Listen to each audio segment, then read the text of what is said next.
Time for another installment of the basics, and right off the bat you're probably wondering why I have a bunch of magazines spread out over the table. Well, I'm going to tell you why. Back in the 1990s when CCGs were in their heyday and it was the thing to do, there were a couple of magazines specifically for CCGs and gaming like this that had a wealth of information on the different card games. They had strategies, editorials, they would give you up-and-coming glimpses of the new sets and everything. Again, there was no internet back then, it hadn't come out yet, so we relied on these magazines. And to this day, they are still an amazing resource for CCGs, and I'll show you why, right now. Even though magazines aren't as popular as they used to be due to the internet and the way we consume media nowadays, they are still quite helpful, especially in CCGs. I've kept some of my old Scryes from back in the day, and if you have a chance to get a copy of Scrye, a back issue, it's not going to be cheap, but so much you can still learn from them in regards to CCGs. This issue alone, when it came out, I believe this was from November 1998, it detailed Urza's saga for Magic the Gathering. When that came out, you can still use these editorials and these articles today to help build decks. You've got updates on the Star Wars CCG. Babylon 5 was actually quite prevalent in the CCG magazines. It was a decent game. I never got into it, unfortunately, but lots good there.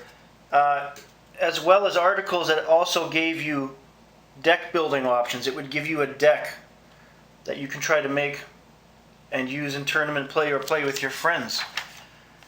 You'd have advertisements of upcoming sets like the CCG for Star Wars that had the sealed deck. One of my favorite things was it always had a great article on the Star Trek CCG detailing new cards, tips, things like going beyond the sealed deck in this article and detailing how you can use these cards and some of these in your own decks and for gameplay. There was really no limit to what the magazines had, and you can still unlock all this knowledge today while you're playing your favorite CCG because it's still relevant. Even if you're playing with some of the newer Magic sets, or if you're playing Star Trek CCG with TUI, you can still use the tips and tricks located in these magazines. So you gotta have at least one or two copies of this old Scrye. It is totally worth it. Now, I know what you're gonna say after all that. Oh, we have the internet, it's so much faster. I can get deck building tips and articles and things at the snap of my fingers, and I can look it up instantly on the screen.